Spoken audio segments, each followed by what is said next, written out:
దీపికని మహిళా అధ్యక్షురాలైన నేను, అలాగే ఈ భీమిలి నియోజకవర్గ సమన్వయకర్త జడ్పీ చైర్మన్ గారు చిన్నశ్రీని గారు, అలాగే ఎంపీ తనుజారాణి గారు, భీమిలి నియోజకవర్గ నాయకులు, అలాగే మిగతా మహిళా నాయకులు అందరూ కలిపి వెళ్ళి చూసి పరామర్శ చేయడం జరిగింది.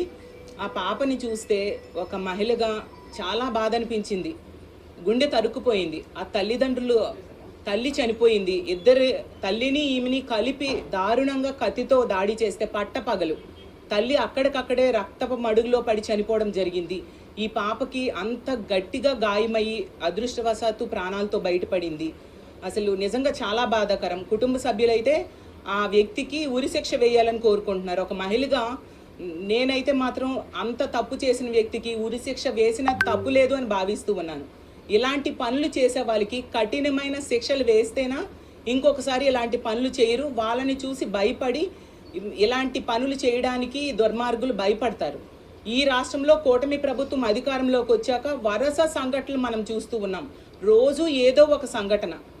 అసలు రోజుకి 70-80 సంఘటనలు మహిళల మీద, చిన్నారుల మీద దాడులు, అత్యాచారాలు, అఘాయిత్యాలు జరుగుతున్నాయి. అంటే గంటకి 3-4 సంఘటనలు జరుగుతున్నాయి. అంటే భద్రత ఎంత దారుణంగా ఉందో మనం అర్థం చేసుకోవచ్చు.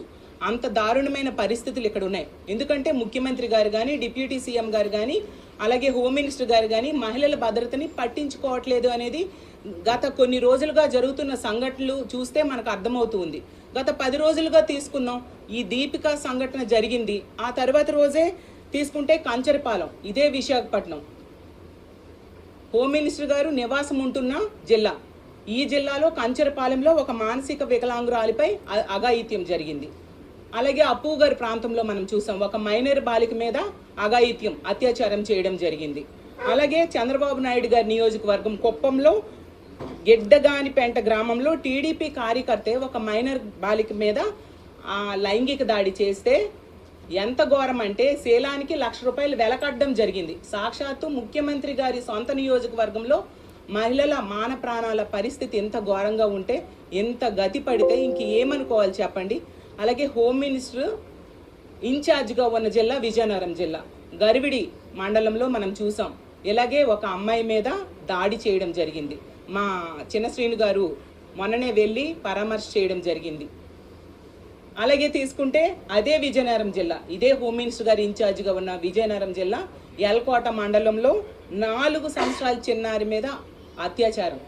అంటే ఎన్ని సంఘటనలు వింటాం. అలాగే సత్తెనపల్లి నియోజకవర్గంలో ఒక అంగన్వాడీ టీచర్ని టీడీపీ కార్యకర్తే లైంగిక వేధింపులు, కోరిక తీరిస్తే ఉద్యోగం కంటిన్యూ చేస్తాం, లేదంటే ఉద్యోగం పీకేస్తామంటూ లైంగిక వేధింపులు. ఇన్ని జరుగుతుంటే ప్రభుత్వం ఏం చేస్తుంది? కళ్ళు మూసుకుంటుందా? దీని మీద ఏం సమీక్ష చేయరా? చంద్రబాబు నాయుడు గారు ఒక్క సమీక్ష చేశారా? ఇన్ని సంఘటనలు జరుగుతున్నాయి. అసలు ఈ దీపిక సంఘటన అయితే తల్లి అక్కడికక్కడే చనిపోయింది. సమీక్ష చేయాలి కదా. అలాగే తీసుకుంటే మొన్ననే రాజమండ్రిలో మేమందరము వెళ్ళి మా పార్టీ తరఫున ఆ అమ్మాయిని పరామర్శ చేయడం జరిగింది. తర్వాత ఆ అమ్మాయికి కూడా చనిపోవడం జరిగింది. ఆత్మహత్య చేసుకుని ఒక టీడీపీ నాయకుడి వేధింపుల వలన. ఎంత దారుణంగా ఆమె సూసైడ్ నోట్ రాసి మరి ప్రతి అక్షరంలో కూడా అతను ఏ విధంగా వేధించాడు, ఏ విధంగా కొట్టేవాడు రాసి నా ఆత్మహత్య కారణం అతనే అని చెప్పి ఆత్మహత్య చేసుకోవడం జరిగింది. ఆ నాగాంజలి అనే అమ్మాయి 13 రోజులు ఆమె ప్రాణాలతో ఉంది. ఆ రాజమండ్రి మీదుగా హోమ్ మినిస్టర్ గారు ఎన్నోసార్లు తిరిగి ఉంటారు, కానీ కనీసం వెళ్ళి పరామర్శ చేయడం లేదు. ఇప్పుడేమో ఆమె చనిపోయాక డిప్యూటీ సీఎం గారేమో శ్రద్ధాంజలి ఘటించారట. ఎవరికి కావాలి శ్రద్ధాంజలి? ఆమె బ్రతుకున్నప్పుడు వైద్యం ఏ విధంగా అందుతుంది అని ఒక్క ఎంక్వైరీ చేశారా? చంద్రబాబు నాయుడు గారు అయితే అసలు పట్టించుకున్న దాఖలాలే లేవు. అంత దారుణంగా నిర్లక్ష్యం వహిస్తూ ఉన్న పరిస్థితి మనకు క్లియర్గా అర్థమవుతూ ఉంది. అలాగే ఎందుకంటే ఈవెన్ నాగాంజలి విషయంలో తీసుకుంటే సీసీటీవీ ఫుటేజ్ ఆమె చనిపోయే కూడా ఈ రోజు కూడా ఇవ్వని పరిస్థితి మనం క్లియర్గా చూస్తూ ఉన్నాం. మాట్లాడితే హోమ్ మినిస్టర్ గారు ప్రతి దగ్గర సీసీ కెమెరాలు, సీసీటీవీ ఫుటేజ్లు మా దగ్గర ఉన్నాయి, ఇవి అవి అని చెప్తూ స్టేట్మెంట్స్ ఇస్తూ ఉంటారు. మరి ఇన్ని సంఘటనలు ఎందుకు ఆ సీసీటీవీ ఫుటేజ్ని బయటికి తీసుకురావట్లేదు? వాళ్ళని ఎందుకు రక్షించట్లేదు? లేదా దుర్మార్గుల్ని ఎందుకు శిక్షించట్లేదు? ఇలాంటి ఆడపిల్లని ఎందుకు రక్షించట్లేదని మేము ప్రశ్నిస్తూ ఉన్నాము. మళ్ళీ తిరిగి హోమ్ మినిస్టర్ గారు చెప్తూ ఉన్నారు ఏంటంటే మా వైఎస్ఆర్సీపీ వాళ్ళు విష ప్రచారం చేసేస్తున్నాము అనేసి. అమ్మ హోమ్ మినిస్టర్ గారు మిమ్మల్ని ఒకటే అడుగుతున్నాను, మరి నాగాంజలి విషయంలో మీరు ఎందుకు అక్కడికి వెళ్ళి ఆ అమ్మాయికి ఏ విధంగా వైద్యం అందుతుంది అని కనీసం పరామర్శ చేయలేదు. నిజంగా మీరు నిజాలు చెప్పే వాళ్ళైతే సీసీటీవీ ఫుటేజ్ బయటకు తీసుకొచ్చి నిజాలేంటో బయటకు చెప్పాలి కదా. అంటే టీడీపీ నాయకుడు ఆ పని చేశాడు కాబట్టి మీరు వాళ్ళని రక్షిస్తూ ఉంటారా? ఈ కూటమి ప్రభుత్వం అధికారంలోకి వచ్చాక మనం ప్రతి సందర్భంలో కూడా నిందితుల్నే రక్షిస్తున్నారు, బాధితుల్ని ఆదుకోని పరిస్థితి మనకు క్లియర్గా కనిపిస్తూ ఉంది. అలాగే మన క్యాబినెట్ మీటింగ్ జరిగింది. ఏమైనా ఈ సంఘటనల గురించి కనీసం చర్చ జరిగిందా? ఎటువంటి చర్చ జరగలేదు సరికదా. రిషికొండ కోసం గంట పైగా చర్చ చేశారు. మరి అలాంటి వాటి మీద పెట్టే శ్రద్ధ ఆడపిల్లల మాన ప్రాణాలను ఎలా రక్షించాలి అన్న దాని మీద దృష్టి పెడితే బాగుంటుంది కదా. ఏకంగా సమాచార శాఖ మంత్రి గారే చెప్పడం జరిగింది ఎటువంటి చర్చ ఆడపిల్లల రక్షణ కోసం క్యాబినెట్ మీటింగ్లో జరగలేదు అనేసి అతనే చెప్పడం జరిగింది. ఈ ముఖ్యమంత్రి గారు, డిప్యూటీ సీఎం గారు, హోమ్ మినిస్టర్ గారు వీళ్ళందరూ ఏంటంటే తమన్ మ్యూజికల్ నైట్స్ ఎంజాయ్ చేయడానికి వీళ్ళకి సమయం దొరుకుతుంది.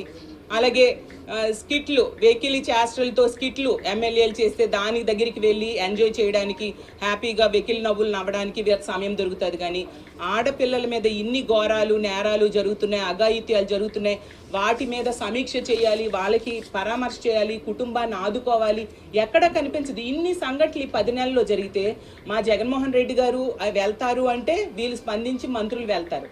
మా జగనన్న వాళ్ళకి ఆర్థిక సాయం అందిస్తే వీళ్ళు సాయం అందించడానికి ప్రయత్నిస్తారు. ఏ ఒక్క సందర్భంలో కూడా కనీసం రూపాయి కూడా ఆర్థిక సాయం చేయలేని పరిస్థితి వీళ్ళంతటా వీళ్ళు ఇండివిజువల్గా. మా పార్టీ స్పందిస్తేనా వీళ్ళలో చలనం వస్తూ ఉంది. ఇంత దారుణంగా వీళ్ళు చేస్తూ ఉన్నారు. అసలు చంద్రబాబు నాయుడు గారు అంటారు, ఎన్నోసార్లు చెప్పారు ఆడపిల్లల మీద అఘాయిత్యాలు జరిగితే ఉపేక్షించము అనేసి. మరి టీడీపీ నేతలైతే మీరు ఏం చేస్తున్నారు, ఎటువంటి చర్యలు తీసుకుంటూ ఉన్నారు? అలాగే డిప్యూటీ సీఎం గారు అయితే తాట తీస్తాము, ఆడపిల్లల మీద కన్నెత్తి చూస్తే ఆడపిల్లల మీద ఎవరైనా చేయేస్తే అన్నారు. ఇన్ని సంఘటనలు జరుగుతున్నాయి కదా, మరి ఎవరి తాట తీశారు పవన్ కళ్యాణ్ గారు నేను అడుగుతున్నాను. హోమ్ మినిస్టర్ గారు అయితే నేను ఆడబిడ్డనే, నాకు ఒక ఆడబిడ్డ ఉంది అనేసి స్టేట్మెంట్స్ ఇస్తారు. ఎవరికి కావాలి ఆ స్టేట్మెంట్స్? మరి ఎంతమంది ఆడబిడ్డలకు అన్యాయం జరుగుతుందే. ఆవిడ అన్నారు కూటమి ప్రభుత్వం అధికారంలోకి వచ్చింది, ఆడబిడ్డలు ప్రశాంతంగా నిద్రపోవచ్చు అని. ఎక్కడ ఆడబిడ్డలు ప్రశాంతంగా నిద్రపోతున్నారు హోమ్ మినిస్టర్ గారు?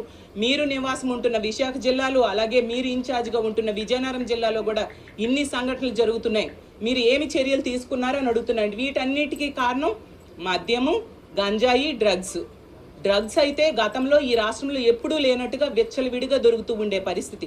సాక్షాత్తు ముఖ్యమంత్రి గారు నివాసం ఉంటున్న ప్రాంతంలో మంగళగిరి నియోజకవర్గంలో మొన్ననే డ్రగ్స్ పట్టుకోవడం జరిగింది. 2 నెలలు క్రితం తీసుకుంటే అదే జిల్లాలో గుంటూరులో డ్రగ్స్ పట్టుకోవడం జరిగింది. అలాగే గంజాయిని 100 రోజుల్లో రూపుమాపుతామని చెప్పారు. ఎక్కడ రూపుమాపారు? విచ్చలవిడిగా ఈ విశాఖపట్నం నుంచే రవాణా జరుగుతూ ఉంది. హోమ్ మినిస్టర్ గారి సొంత నియోజకవర్గం మీదుగానే గంజాయి రవాణా జరుగుతూ ఉంది. మొన్ననే అరకులో ఒక వెహికల్ బోల్తా పడితే గంజాయి దొరికింది. అంటే పోలీసులు వాళ్ళంతటి వాళ్ళు పట్టుకోరా? ఇలా యాక్సిడెంట్స్ జరిగితే గంజాయిలు గట్ట బయటపడాలి, అప్పుడు అరెస్ట్ చేస్తారా? పోలీసులు ఎంతసేపు రెడ్ బుక్ రాజ్యాంగం ఏ విధంగా అమలు చేయాలన్న దాని మీదే దృష్టి పెడుతున్నారు తప్ప ఎక్కడా కూడా మహిళల మాన ప్రాణాల రక్షణకి ఉపయోగించట్లేదు అనే విషయం క్లియర్గా అర్థమవుతుంది. అసలు మొన్ననే మార్చి 30న రిపోర్టు చెప్పారు ఏంటంటే మద్యం అమ్మకాలు గత ఏడాది కంటే ఈ ఏడాది 9.1% పెరిగాయి అనేసి. అంటే ఎంతగా మద్యం విచ్చలవిడిగా దొరుకుతుంది, బెల్ షాప్స్, ఓపెన్ బార్స్ పెట్టి వీళ్ళు అమ్ముతున్నారు అనేది మనం అర్థం చేసుకోవచ్చు.